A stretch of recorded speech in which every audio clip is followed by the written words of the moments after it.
You have noticed that the majority of YouTube channels use animations like these. In today's video, I will show you how to create these animations in a simple way. Without further ado, let's get started right away. Before that, please subscribe and like the channel. The first thing we need is a character for your video. We'll use Lexica Art for this. No registration is required. I will enter Anime Character Boy. It will display many results.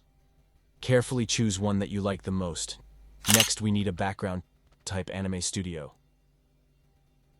Try to find a room with lots of colors to grab attention. Look and choose the one you like the most. Now we need to remove the background from the first image. We'll use a background remover for that.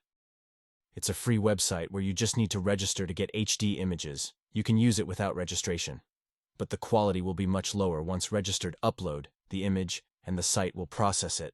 Then download it to your computer. The next step is image editing. For this, we'll use Photoshop. You can find many tutorials on how to download Photoshop for free. Choose a resolution of 1280 x 720. Now we need to add the image. Now we add some details like a monitor, a microphone, etc. in the description. I'll leave you a few images in PNG format so you don't have to search. First, I'm adding this table.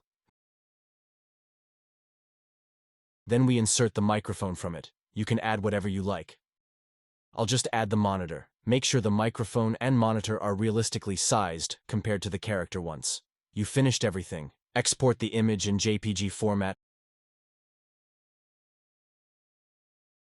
For the final step, we will use CAPCUT, a free program that is very popular and widely used for video editing. Open CAPCUT. You just need to remove the green background. Click on that layer, choose Video Cutout, Chroma Key, Color Picker, and click on the green background. Increase the strength and shadow to the maximum. Now we need to position these mouths on the character's mouth. I would finish this. Finally press export and you have completed your animation. Thank you for watching this short tutorial. Don't forget to like the video and follow me. See you in the next clip.